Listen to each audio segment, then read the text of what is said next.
गोविंद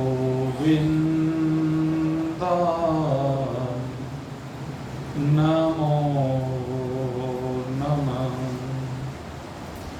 श्री कृष्णाय नमो नमः। नारायणाय नमोस्तुते।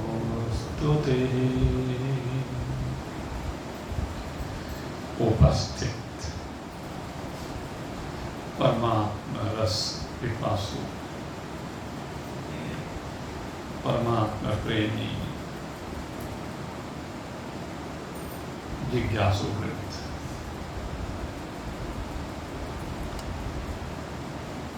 कल आपके सन्मुख ओम तत्व के व्यक्त और अव्यक्त स्वरूप को लेकर के कुछ चर्चा करने का प्रयास किया गया था और उस चर्चा को करते हुए बतलाया गया था कि ओम के व्यक्त रूप की जब हम बात करते हैं तो 3 मात्राओं के विषय में चर्चा की जाए। आकार, ओकार, मकार, ये तीनों मात्राएं ब्रह्मा, विष्णु, महेश के भी सूचक हैं और ये तीनों मात्राएं इनकी शक्तियों गायत्री, सावित्री, सरस्वती कहिए, लक्ष्मी जी कहिए, राधिका रानी कहिए और महागौरी, ये जो शक्तियां हैं ये भी व्यक्त रूप में ही हैं। दूसरे स्थूल सूक्ष्म कारण शरीर कहिए, वह भी व्यक्त रूप ही है, चाहे वह व्यष्टिगत रूप से विश्व तेजस प्राज्ञ कहें या विराट हिरण्यगर्भ और ईश्वर कहें, ये भी व्यक्त मात्राएं ही हैं।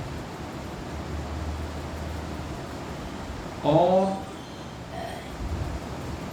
जीव जगत ईश्वर, इसके रूप में जो भी कुछ कहें वो सब का सब ओमकार का व्यक्त रूप है। इस व्यक्त रूप में पहले सृष्टि का आरोप होता है और जो अपने स्वरूप का बोध प्राप्त करना चाहता है, व्यक्त से अव्यक्त की ओर बढ़ना चाहता है, वह इस आरोप का अध्यारोप करता है। जिस प्रकार से एक चित्रकार एक कैनवस के ऊपर एक छाया चित्र तैयार करता है, बड़ी मेहनत करता है और उसके बाद उस छाया चित्र को, कच्चे छाया चित्र को फिर मिटा देता है। तो मिटाने के बाद फिर वो छाया चित्र रहता नहीं है। इसको आप एक शिक्षक के रूप में भी कह सकते हैं कि बोर्ड पर बहुत कुछ लिख करके समझाता है, व्यक्त करता है अपने विषय को और फिर सारे बोर्ड पर डस्टर फिरा करके सब कुछ साफ कर देता है। तो इसके माध्यम से हम समझ सकते हैं कि परमात्मा पहले एक बिल्कुल स्वच्छ कैनवस की भांति है, जिसके ऊपर ईश्वर रूपी कारीगर या कहिए माया रूपी ये शक्ति, प्रकृति रूपी शक्ति कहते हैं, ये मिलकर के छाया चित्र बनाते हैं, कल्पनाओं का संसार बनाते हैं, जीव जगत और ईश्वर बना करके दिखाते हैं। और उसके बाद ये एक एक करके सबको मिटाते चले जाते हैं। ज्ञानी एक एक करके सबको मिटाता चला जाता है और सबको मिटाने के बाद क्या रह जाता है? वही एक अनंत असीम अपार ब्रह्म। जो प्रारंभ में बोर्ड था जो का तो है, जो कैनवस थी वो जो की तो है, जो परमात्मा है वो जो का तो है। तो इस प्रकार से ये सृष्टि का आरोप और आरोप की रीति कहेंगे।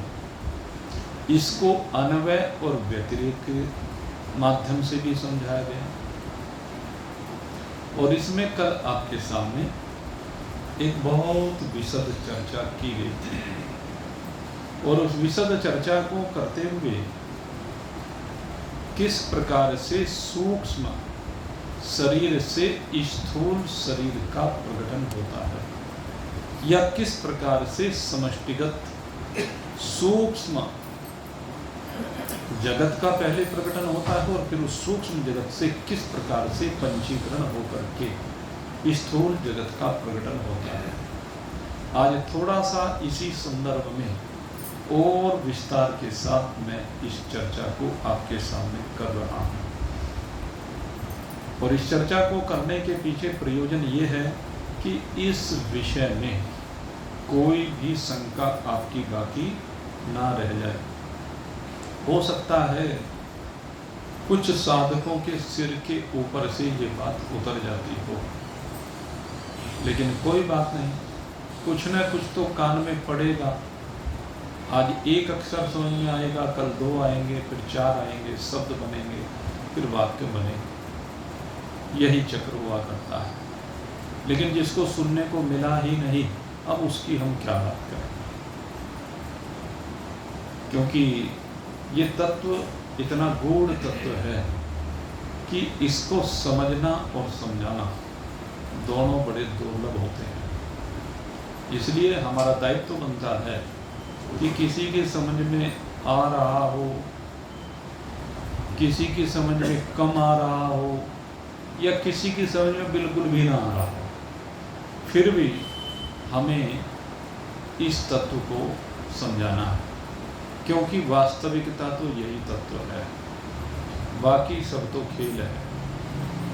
तो आइए अब मैं जरा सा सृष्टि चक्र के ऊपर पुनः थोड़ा सा प्रकाश आपके सामने डालने जा रहा हूँ। जैसा कि आपको बताया, परमात्मा की जो प्रकृति होती है वह त्रिगुणात्मक होती है। उसमें जब शुद्ध सत्व गुण में परमात्मा का प्रतिबिंब पड़ता है, जिसको हम चिदाभास कहते हैं, वह परमात्मा का प्रतिबिंब शुद्ध सत्व गुण में पड़ने पर सगुण साकार ईश्वर बन जाता है।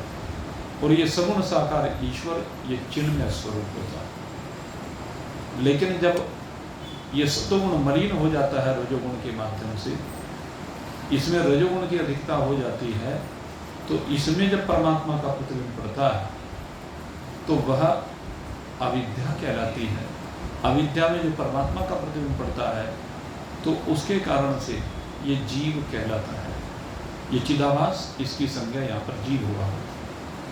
और तीसरे मैंने आपको बताया कि तम प्रधान जो प्रकृति हुआ करती है, ये जो तम प्रधान प्रकृति है ये जड़ता की प्रतीक है, ये अज्ञान की प्रतीक है, ये अंधकार की प्रतीक है। लेकिन इससे भी परमात्मा संयुक्त होता है, क्योंकि जीवों के भोगार्थ इसका सबसे अधिक महत्व है और समस्त शरीरों के निर्माणार्थ भी इसी का महत्व है। समस्त शरीरों का निर्माण इसी प्रकृति से होता है, समस्त पदार्थों का निर्माण इसी से होता है और समस्त जगत का पोषण भी इसी से होता है। आपको सुन करके बड़ा आश्चर्य हो रहा होगा, लेकिन वास्तविकता यही है कि परमात्मा इसी के द्वारा सब कुछ करते हैं। और किसके लिए करते हैं? कहते बीच में जो जीव है ना, इसके लिए करते। ईश्वर करने वाला है, जगत माध्यम है, किसके लिए कर रहे हैं? कहले जीव के। तो ये तीनों का समन्वय करके ही ये संपूर्ण ब्रह्मांड बनता है, चलता है, टिकता है। तो अब इस तम प्रधान प्रकृति की मैं बात करता, आज इस विषय को ढंग से समझ लेना। जो जिज्ञासु हैं उनके लिए विशेष रूप से कह रहा हूँ, इस विषय को आज भली प्रकार से समझ लेना बार बार, क्योंकि इसको लेकर के आप लोगों की शंकाएं बनी रहती हैं। इसलिए आज इसको मैं थोड़ा सा और विस्तार करके समझाने का प्रयास कर रहा हूँ। देखिए, ये जो तम प्रधान प्रकृति होती है, इसमें 3 चीजें हुआ करती हैं। सबसे पहले इस तम प्रधान प्रकृति में एक तो अंधकार संयुक्त, तम संयुक्त ये अंतःकरण है। ये तम संयुक्त जो अंतःकरण है, इसमें परमात्मा का प्रतिबिंब पड़ता है, लेकिन परमात्मा का प्रतिबिंब जो पड़ता है वो दिखता हुआ सा नहीं लगता है। जैसे सूर्य का प्रतिबिंब एक काला पत्थर हो तो पड़ तो उसमें भी रहा, और एक चमकीला पत्थर हो पड़ उसमें भी रहा है। लेकिन क्या है, काले पत्थर में हमें वो प्रतिबिंब दिखाई नहीं देता। तो ठीक इसी प्रकार से ये तम प्रधान प्रकृति काले पत्थर के समान है, जिसमें प्रतिबिंब दिखाई नहीं देता, लेकिन इसके अंदर भी पड़ता है। और ईश्वर जब इसके अंदर प्रतिबिंब पड़ता है तो ईश्वर इसमें आकर के विराजमान हो जाता है। इस तम प्रधान प्रकृति में आकर के ईश्वर विराजमान होता है, और जब ईश्वर इसमें विराजमान होता है तो यहाँ पर बैठ करके ईश्वर एक संकल्प करता है, जिसको हम ईक्षण कहते हैं। और ये जो ईक्षण होता है, इस ईक्षण के परिणाम स्वरूप इसमें से सबसे पहले क्या प्रकट होता है? कहते हैं सबसे पहले आकाश प्रकट होता है, और फिर क्रमशः है आकाश में वायु, वायु में अग्नि, अग्नि में जल, जल में पृथ्वी। ये 5 भूतों का इसमें प्रकटन होता है।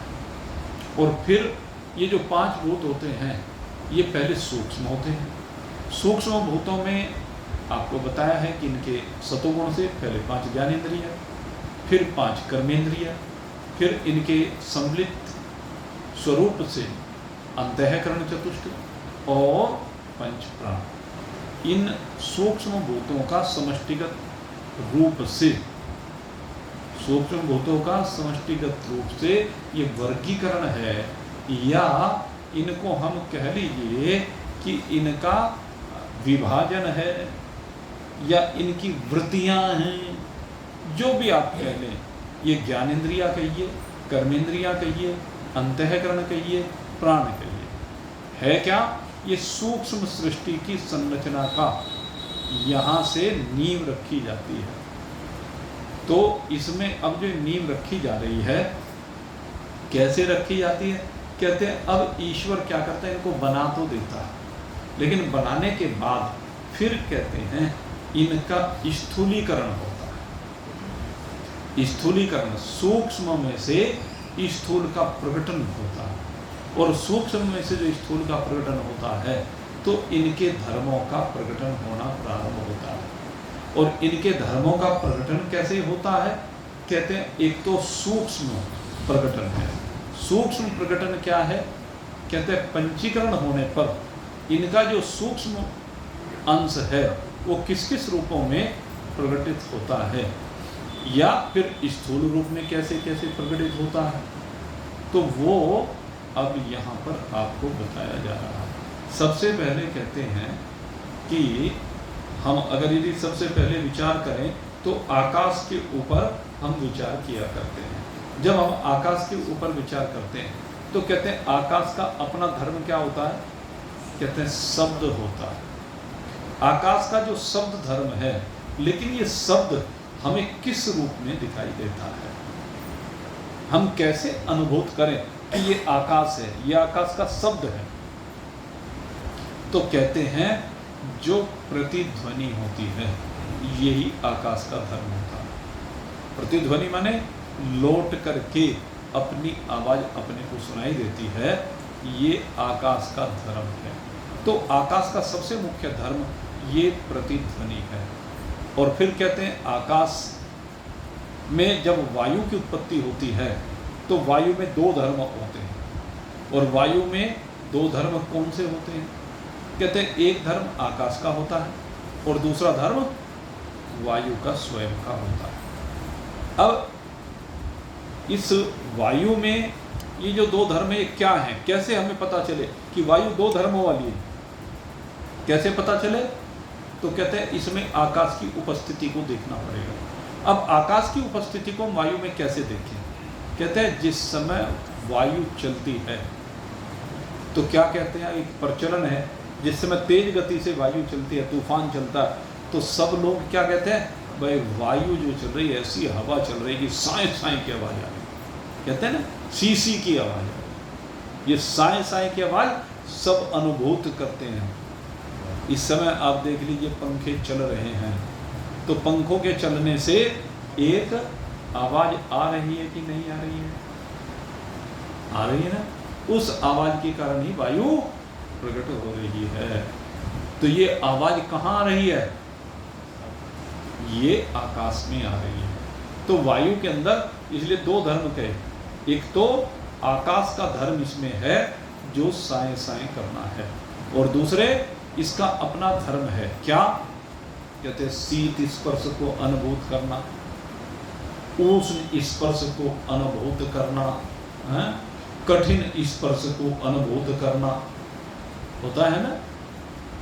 कहते हैं जो स्पर्श का धर्म है वो कैसा भी स्पर्श हो, ठंडा गरम कठोर कोमल, ये इस बात से संबंध नहीं, लेकिन स्पर्श धर्म। तो ये वायु के अंदर दो गुण हैं, और ये दोनों गुण किस प्रकार से प्रतीत हुए अब ये समझ लीजिए। एक तो साए साए के रूप में और दूसरा स्पर्श। अब वायु के अंदर बैठ कर के फिर भगवान ईक्षण करते हैं, एको हम बहु प्रजाये, और इससे क्या हुआ, कहते हैं अग्नि का प्रकटन होता है। अब अग्नि का जो प्रकटन हुआ, अग्नि से ऊपर दो भूत हो गए, एक आकाश हो गया, एक वायु हो गया, और तीसरा अब अग्नि हुआ। अग्नि का अपना धर्म क्या है आप जानते हैं, अग्नि का गुण क्या है, रूप है। तो जितना भी रूप जगत में प्रकट होता है, इसे रूप कहिए, इसे प्रकाश कहिए, इसे ज्योति कहिए, इसे तेजस पदार्थ भी कहते हैं कई बार। जितना भी रूपात्मक जगत है ये सब अग्नि रूपा है। लेकिन अब कहते हैं अग्नि में दो जो ऊपर के भूत है उनके धर्मों को हम कैसे माने, उनके धर्मों का कैसे भान हो।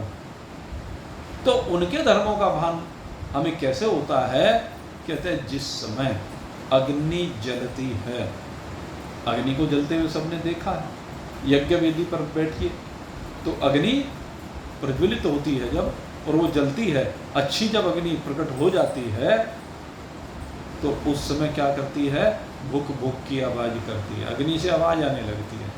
तो अग्नि से आवाज़ क्यों आ रही है, कहते हैं वो आकाश उसके अंदर है, इसलिए अग्नि से भुक भुक की आवाज़ आती है। दूसरे कहते हैं अग्नि के अंदर स्पर्श कैसा होता है, कहते हैं उष्ण स्पर्श होता है। अग्नि का स्पर्श कैसा है, उष्ण है भाई। तो इस प्रकार से अग्नि में तीनों धर्म हमें दिखाई दे जाते हैं। एक तो उष्ण स्पर्श दिखाई दे जाता है, एक भुक भुक की आवाज़ आती है, और एक ये जितना भी रूप है ये सारे का सारा कहते हैं ये किसका है, अग्नि का। अब कहते हैं अग्नि में बैठ कर के भगवान फिर ईक्षण करते हैं, एको हम बहु प्रजाये, मैं एक हूँ और अनेक प्रकार के उत्पत्ति करूँ। अब ये जब उत्पत्ति करने वाला तो इसका अपना धर्म क्या होता है, कहते हैं रस होता है। अब ये जो रस होता है, कहते हैं इस रस की अनुभूति कैसे होती है, कहते हैं मधुर होता है। ये इसका मधुरता जो है रस का अपना स्वभाव है। लेकिन तीन धर्म इसमें ऊपर के भी आ जाते हैं, इसलिए हमने कहा जल को चार धर्मों है। तो इसके अंदर उन बाकी के तीन धर्मों को हम कैसे अनुभूत करें, तो कहता है किसी नदी के किनारे खड़े होकर के देखिए, समुद्र के किनारे खड़े होकर के देखिए, तो उनमें से आपको आवाज़ आएगी। जब हम नदी के किनारे बहते हुए जल को देखते हैं तो चुल चुल की आवाज़ आती है, वो आवाज़ निरंतर आती हुई दिखाई देती है। तो उससे क्या सिद्ध होता है कि इस जल में भी आकाश विराजमान है।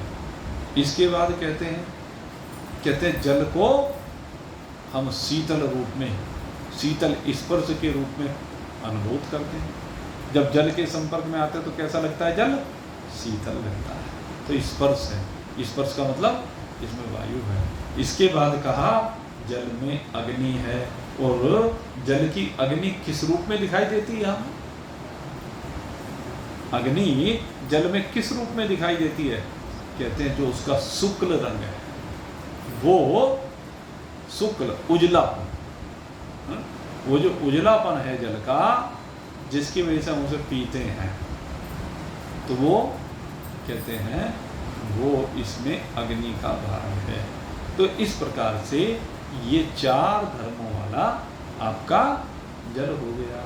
इसके बाद कहते हैं 5 धर्मों वाली पृथ्वी है। पृथ्वी कैसी है? पंचधर्मा। अपना धर्म तो इसका क्या है? इसका अपना धर्म है गंध। वो कैसी भी गंध हो, सुगंध हो या दुर्गंध हो, लेकिन अग्नि में बाकी चूंकि चारों भूतों से कर्म से इसकी उत्पत्ति हुई है, तो चारों भूतों के धर्म भी इसके अंतर्गत आ जाते हैं। कहते हैं कैसे पता चले? तो कहते हैं आकाश को कैसे पता करें कि इसमें पृथ्वी में आकाश है? तो कैसे पता चलता है? कहते हैं जिस समय भूकंप आता है, हालम कहते हैं ना हमारे में, तो सबने अनुभूत किया होगा। क्या होता है? धरती में गड़गड़ाहट होने लगती है, कटकट की ध्वनि होने लगती है।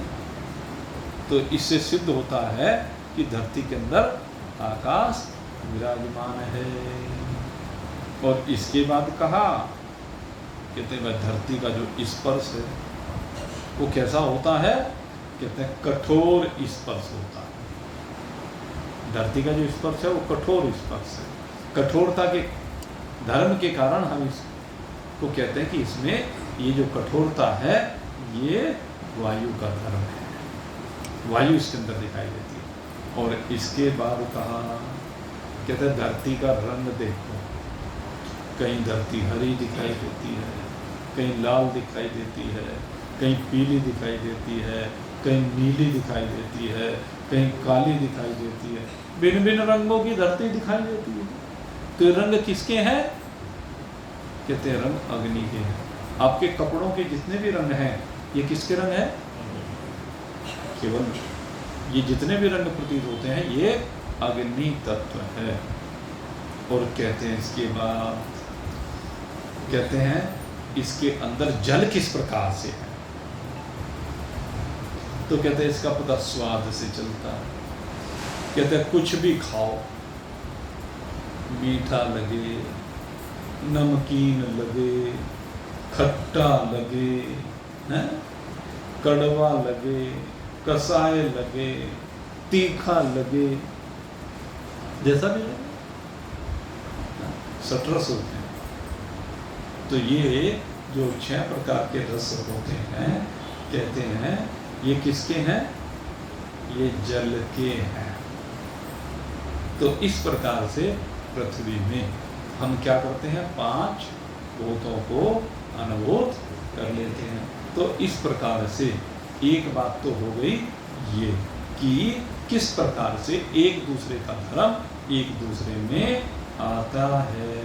और अब जो मैं बात आपको बताने जा रहा हूँ, अब मेन बात वो समझने की है। ये क्या समझना है? कहते हैं जो पंचीकरण होता है, पंचीकरण होने के बाद क्या होता है? कल आपको बताया कि आकाश जो स्थूल होता है, स्थूल आकाश के अंतर्गत कहते हैं क्या होता है? एक तो आकाश का अपना मुख्य भाग होता है कि नहीं होता? आकाश का अपना मुख्य भाग होता है। और दूसरे क्या होता है? 1/8 वायु, 1/8 अग्नि, 1/8 जल और 1/8 पृथ्वी। तो इस प्रकार से ये आकाश में 5 धर्म हो गए भाई। हैं 5 चीजें हो गई ना। अब कैसे पता चले कि आकाश में ये 5 चीजें कैसे पता चले? तो कहते हैं इसमें 5 चीजें देखनी पड़ेंगी। कहते हैं सबसे पहले तो जैसे आकाश का वहां पर गुण बताया शब्द, ऐसे ही यहाँ पर आकाश का अपना मुख्य धर्म, और मुख्य धर्म कह लीजिए, मुख्य भाग कह लीजिए, जो आधा आकाश होता है ना मुख्य रूप से, वो किस रूप में होता है? कहते हैं शोक। है जो शोक होता है ना सबको समय समय पर, कोई भी विपरीत परिस्थिति आने पर, कहते हैं आकाश के कारण होता है। और शोक कैसा कर देता है? व्यक्ति को शून्य सा बना देता है, क्योंकि आकाश का धर्म शून्य है। तो इस कारण से ये शोक भी चूंकि व्यक्ति को शून्य सा कर देता है, इसलिए माना जाता है कि आकाश का मुख्य धर्म क्या है? शोक है। अब आगे जो इसमें 4 भूत मिले हैं, अब उनके धर्मों की चर्चा होती है। कहते हैं वो 4 धर्म कैसे दिखाई देते हैं? वायु आकाश में कैसे दिखाई देती है? तो कहते हैं आकाश में वायु जो है वो काम के रूप में दिखाई देती है। ये काम जो है ये वायु का भाग है। और फिर कहते हैं कि इसमें काम से तात्पर्य यहाँ क्या है? काम का मतलब यहाँ पर कामनाओं से है, ये समझ लेना। विषय भोग की बात नहीं हो रही है यहाँ पर। काम का मतलब कामना। कहते हैं कामना का जो धर्म है, सबकी अनेक प्रकार की कामना, ये से स्थिर नहीं बैठने देती, इसको चंचल बनाए रखती है, इसको शांत नहीं होने देती। तो ये क्या कारण है? ये वायु का कारण है, क्योंकि वायु कभी शांत नहीं होती। कहते जैसे वायु सदा ही बहता रहता है, सदा चंचला है वायु भी। जैसे लक्ष्मी जी को चंचला कहा ना, चंचल है लक्ष्मी, टिकती नहीं है किसी के पास। कितनी इकट्ठी कर लो, दिन में चाहे कोई करोड़ों रुपए भी क्यों ना इकट्ठे कर लेता हो, लेकिन वे सारे के सारे अगले दिन पाते नहीं। क्यों? सबका मैनेजमेंट है, सबकी व्यवस्थाएं हैं। इधर से आता है उधर चला जाता है, इधर से आता है उधर चला जाता है। सर्कुलेशन घूम रहा है, केवल सर्कुलेशन ही तो है, वो घूमता रहा। जैसे एक घटना आती है सर्कुलेशन के ऊपर। एक बार एक जोड़ा पति पत्नी का आया एक शहर में, और उनको रात को रुकना था, तो एक होटल में पहुंच गए। होटल में पहुंचे तो कहा भाई हम एक कमरा लेना चाहते हैं, आप हमें कमरा दिखवा दीजिए। कहने लगे हाँ भाई कमरा तो हम दिखवा देंगे, लेकिन हम ये फ्री सर्विस नहीं करते इस तरह से, आपको लेना है कि नहीं लेना, धक्के खिलवाने का। कहने लगे पसंद में आ गया तो हमारा 2000 रुपये का किराया है, पर भाई हम 500 रुपये पहले एडवांस ले लेते।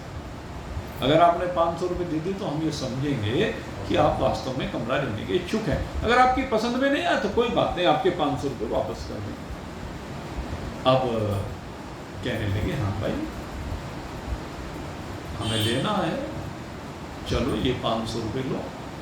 और 500 रुपये लेकर के उन्होंने कहा, वेटर को बुलाया और कहा जाओ भाई इनको जरा सब कमरे दिखवा दो। अब क्या हुआ, वो जो 500 रुपये आए, वो 500 रुपये उसने क्या नाम, जो मालिक था होटल का, उसने वो 500 रुपये साथ साथ भेज दिए किसके? सब्जी वाले के, जहाँ से सब्जी आई थी उसके पास भेज दी। अब जैसे सब्जी वाले के पास 500 रुपये आए, उसको दूध वाले के पैसे देने थे, उसने तुरंत दूध वाले के पास भेजे। दूध वाले को घास वाले के पैसे देने थे, वो घास वाले के पास भेजे। घास वाले ने आगे किरियाना वाले के पास भेजे। ऐसे ही होते होते आखिर में वो 500 रुपये का नोट घूमते घूमते घूमते फिर से होटल वाले के पास ही आ गया, जो होटल में रोज खाना खाया करता था। कहते हैं वो महीने में दिया करता था, आज वो 500 रुपये उसके हाथ में आए तो उसने 500 रुपये ला करके होटल वाले के हाथ में थमा दिए। कितने लोगों का बीच में कर्जा, कितनों का लेना देना हो गया। और होटल वाले के पास 500 आए थे, वही 500 जूं के तो उसके हाथ में रहे। इतने में वो जो दंपत्ति आई थी कहने लगी हमें तो पसंद में आया नहीं आपका कमरा। कहने लगे नहीं है, ये था मौका 500 का। तो भाई खेल तो यही है, चक्र तो यही है? लक्ष्मी इतनी चंचुला है, कहीं नहीं टिकती। ये टिकती नहीं, तो ऐसे वायु भी कहीं टिकता नहीं है। कामनाएं व्यक्ति की टिकती नहीं है। और इसके पीछे कारण क्या है? इसके पीछे वायु देवता का है। वायु कामना का देवता है, काम का देवता है। त्वचा इसी से उत्पन्न होती है। तो इसलिए ये वायुदेव कहते जैसे मैं चंचल हूं ना, इसलिए मैं सबके मनों को चंचल बनाए रखता हूं। तो ये जो हमारे मन में तरह तरह की कामना उठती है, पूरी हुई नहीं कि दूसरी पूरी हुई नहीं, तीसरी पूरी नहीं, चौथी, न जाने कितनी कामनाएं हमारे मन में उतरी। तो इसके पीछे किसका है? रोल वायु का है भाई। इसलिए इस वायु को बार बार नियंत्रित करने के लिए कहा। कहते हैं अगर यदि आपने वायु को नियंत्रित कर लिया तो कामनाओं को नियंत्रित कर लेंगे। इसलिए भगवान ने क्या कहा? मूर्धन्य धाय आत्मनः प्राण मां स्थितो योग धारणम। बताया था ना आपको ये? सर्वद्वाराणि संयम्य मनो हृदय निरुद्ध च मूर्धन्य धाय आत्मनः प्राण मां स्थितो योग धारणम। क्या प्राण को भली प्रकार से बिल्कुटी के मध्य में स्थापित करो। इससे क्या होगा? ये जो चंचल मन है, मनो हृदय निरुद्ध च, मन हृदय में चला जाएगा। जब मन हृदय में चले तो कामनाएं शांत हो जाएगी। और जिसकी कामनाएं चली गई, चाह गई चिंता मिटी, मनवा बेपरवाह। और जिसको कछु न चाहिए वही साहों का साह। तो साहों का साह कौन है? जिसने कामनाओं को जीत लिया है। तो ये दूसरा जो तत्व है आकाश में जो वायु मिला ना, इसने आकर के सबसे ज्यादा गड़बड़ की। अब तीसरा तत्व कहने लगे आकाश में जो अग्नि मिलती है वो क्या करता है भाई? अब देख लेना जड़ में कौन है? आपकी कामनाओं की जड़ में तो वायु देवता बैठा है। आपके शोक की जड़ कौन है? आकाश है। और अब अग्नि किसकी जड़ है? कहते हैं क्रोध की जड़ है। और ये प्रकट होती है अग्नि। जैसे क्रोध आता है तो शरीर जलने लगता है। शरीर में अपने आप से अग्नि पैदा हो जाती है क्रोध में आकर के। तो ये क्रोध क्या है? ये अग्नि है। इसलिए क्रोधाग्नि आपने सुना होगा। क्रोध की अग्नि, क्रोध अग्नि से पैदा होता है। ये तीसरा। ये सारे के सारे विनाश के कारण हैं। ये जो स्थूल आकाश हुआ है ना, सारी बीमारी इसी में है। आप देख लीजिए, काम भी इसी में निकला, शोक भी इसी में निकला, और अब क्रोध भी इसी में निकलता है। और इसके बाद आता है जल। कहने लगे अच्छा तुमने अपने अपने धर्म प्रकट कर दिए, लेकिन मेरा धर्म ऐसा होगा कहते तुम सबकी ऐसी की तैसी करके रख देगा। कहने लगे ऐसा क्या करेगा तू? कहते हैं मैं ऐसा करके दिखाऊंगा कि बस सब देखते रह जाएंगे। कहने लगे तू क्या प्रकट करेगा? कहने लगे मैं मोह प्रकट करूंगा। इस मोह से सारा का सारा संसार चलेगा। अगर मोह ना हो तो संसार नहीं चलेगा। और ये मोह ही सबसे ज्यादा विनाश की जड़ है। माँ बाप बाल बच्चे के मोह में क्या अनर्थ नहीं करते हैं, क्या पाप नहीं करते। मैं बिल्कुल साफ कहता हूँ, अनर्थ करते हैं, पाप करते हैं। कहते हैं हम इसको पाल रहे हैं, इसका पालन पोषण कर रहे हैं, नहीं, उसकी आदतों को खराब करते हैं। और वो खराब हुई आदतें जीवन पर्यंत फिर उन्हीं को डंडे खाने पड़ते हैं, उन्हीं को पिटना पड़ता है, उन्हीं को मार खानी पड़ती है। अगर मोह के कारण से उनसे इतना लाड़ प्यार ना किया हो तो फिर मैं सीधे रास्ते पर चलने वाले हो जाए। इसलिए मोह सकल व्याधि न कर मूला, तात पुनि उप जहि बहु विधि सूला। मोह सकल जग व्याधि न कर मूला, ये सारी व्याधियों का मूल है भाई। इसलिए मोह को नहीं बढ़ना, नहीं तो इसका प्रसार ऐसा होता है जैसे जल का प्रसार फैल जाता है। आजकल सारे संसार में फैला हुआ है जल, हाँ? सारे संसार में त्राहिमाम हो रही है। मुंबई डूब रही है, अमेरिका में बुरी तरह बाढ़ आई हुई है, चाइना पाकिस्तान में बुरा हाल हो रहा है, दुनिया के सब देश बुरा हाल हो रहा है, हाँ? जैसे जल पसरता है कहते ऐसे मोह पसरता है। जल का धर्म ये मोह के रूप में दिखाई देता है। और अब कहते हैं धरती आती है, कहते हैं ठीक है तुमने सबने अपने अपने धर्म प्रकट कर दिए, मैं कौन सा पीछे रहने वाली हूँ। कहते मैं ऐसा करूंगी कि बस तुम न दिन में चैन न रात को आराम मिलने का भाई, सो सको, आंखों में नींद नहीं आएगी। क्यों? भय लगेगा। भय एक ऐसी चीज है जो किसी को सोने नहीं देता। तो ये भय प्रकट कर दिया पृथ्वी ने, कहाँ? आकाश में। तो इस प्रकार से आकाश में 5 भाग हुए। अपना भाव इसका शोक हुआ, याद कर लेना भाई, इनको मैं कहता हूं फिर भूल मत जाना, क्योंकि यही से पता चलेगा जब आपको क्रोध प्रकट होता है कि अग्नि है, काम प्रकट होता है तो पता चलेगा कि वायु है, मैं नहीं हूं, हाँ? जब मोह प्रकट होगा तो ये तो जल है, जब भय प्रकट होगा तो ये तो पृथ्वी है। तो इस प्रकार से ये आकाश के 5 भाग हैं भाई, इनको भली प्रकार से समझ लो। और किस रूप में समझ लो? कि ये इनके हैं, मेरे नहीं। अब असली बात ये है, किसके हैं? शोक मेरा नहीं है। जब भी शोक हो तो कह दो मेरा नहीं, मेरा तेरे से कोई संबंध नहीं, मेरा तेरे से कोई लेना देना नहीं है। शोक को जवाब दो। काम आए तो कहना तेरा मेरा क्या संबंध है, तू तो वायु रूपा है, चल वायु का भाग वायु ले जा। क्रोध आया, अरे तू तो अग्नि का भाग है, चल अग्नि में जाके मिल जा, मेरा तेरा क्या संबंध है। अग्नि प्रकट हो रही है, होने दे, मैं अग्नि से विलग हूं। मोह प्रकट हो तो कहने लगे तू तो जल का भाग है, मेरा तेरे से कोई संबंध नहीं है।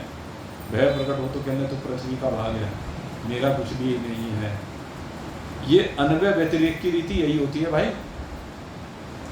अन्वय और व्यतिरेक की रीति से जो अध्यारोप किया जाता है, इनको हटाया जाता है, ये तरीका यही है कि ये मेरे नहीं है, ये मैं नहीं हूं, ये मेरे नहीं है, मैं इनसे विलग, इन सबको जानने वाला हूं, इनसे विलग हूं, इनसे अलग हूं और इनको जानने वाला हूं।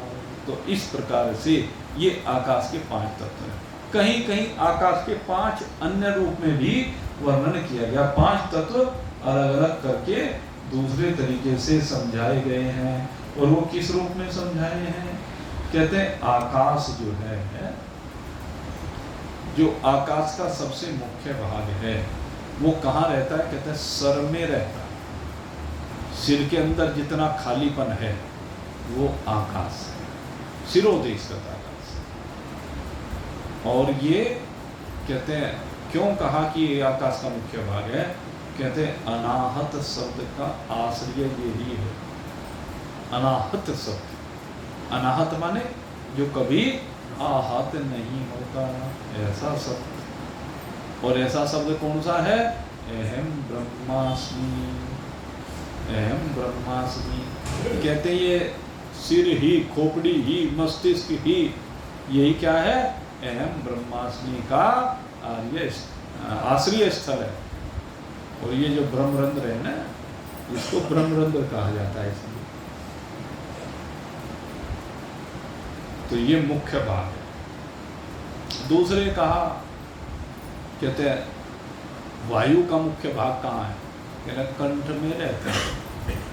कंठ में जितने अवकाश है, जितनी खाली जगह है, कहते हैं वो कंठ देश का जो आकाश है वो किसका है? वायु का। श्वास प्रश्वास का जो आश्रय स्थल है वो कंठ ही है। फिर तीसरी बात की, कहने लगे हृदय। हृदय में जो खाली जगह है, कहते वो हृदय देशगत जो आकाश है वो किसका भाग है?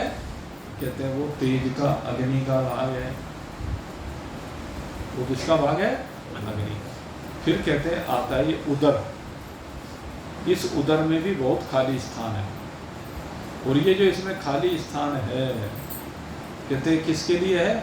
ये जल के लिए है भाई। इसमें हमारे यहाँ एक चीज कही गई उदर को लेकर के, कहने लगे वो खाने के लिए बैठो ना, तो भाई जितना पेट में आ सकता है ना उसका आधा खाना चाहिए। ज़्यादा क्यों खाना चाहिए? कहने लगे जो आधी जगह बचे उसके आधे में जल को भरना चाहिए, जल के लिए जगह छोड़नी चाहिए। और फिर कहने बाकी आधा बचा, कहने लगे वो खाली रहना चाहिए वो आकाश के लिए। कहने लगे बिल्कुल स्वस्थ रहोगे, लेकिन ये खोपड़ी है भाई, जिस तरह खोपड़ी नहीं भरती ना ऐसे पेट भी भर के नहीं देता।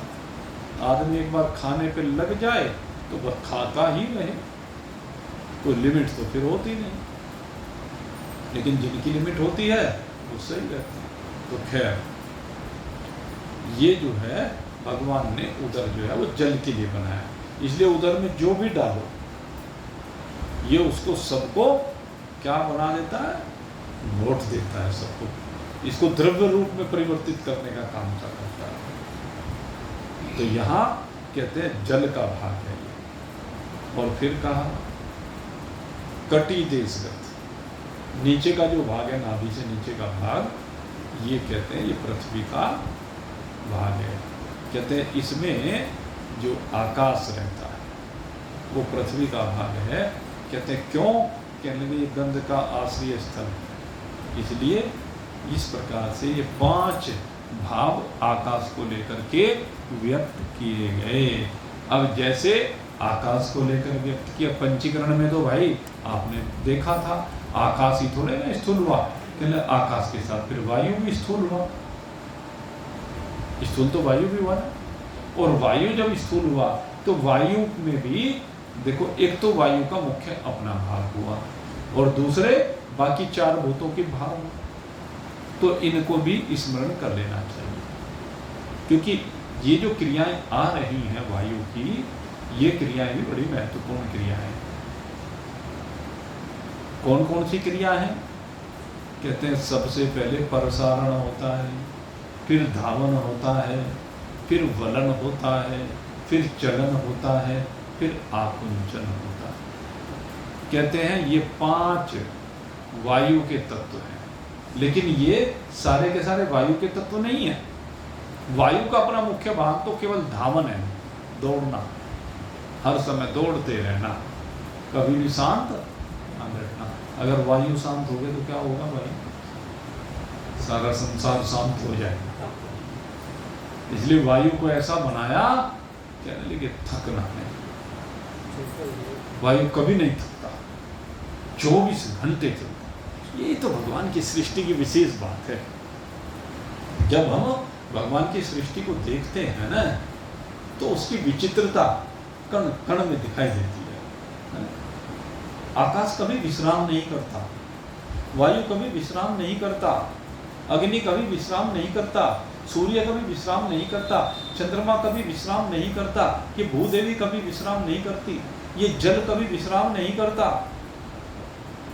भले आप रात को सो जाओ विश्राम करने के लिए, लेकिन आप देखिए कोई सा विश्राम करता है क्या? समंदर रात को जाके देखो भाई, बड़ा भयंकर रूप होता है समंदर का, ये ऊंची ऊंची लहरें, रात में भी दिन से ज्यादा लहरें होती है रात को समंदर में, जाकर के देखो कभी।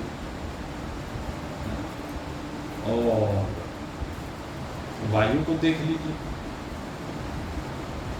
जो जिसको भी देखिए भगवान की कारीगरी को देखिए, कहते वहां रेस्ट नाम की चीज नहीं है। हमें तो रोज दिन में भी आराम चाहिए भाई, रात को भी आराम चाहिए। अगर यदि कुछ जिम्मेदारियां ना हो आदमी पे तो 24 घंटे लंब लेट रहे, 24 घंटे लोटे रहो, क्या जरूरत है। भगवान ने पर ये पेट ऐसा लगा दिया कि इसके नाम का उठना ही पड़ता है। कहने लगे नहीं तो आदमी बिल्कुल ही निठल्ला हो जाए। ये पेट आदमी के इसीलिए लगाया, और कोई जीव नहीं है ऐसा। अब देखो काम धंधा और कोई जीव करता है क्या?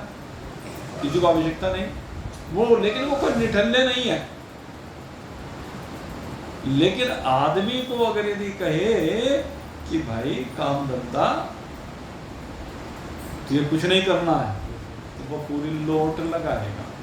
ये चाहेगा कि कोई खाना भी आके मुंह में अपने आप ही डाल जाए। इतना आलसी और प्रमादी है ये मनुष्य। लेकिन पेट लगा रखा है कि ना बेटे चल पहले कमा के ला तब पेट में कुछ डालेगा। दूसरे जीवों में ऐसा नहीं है, उन्हें किसी को नहीं कमाना।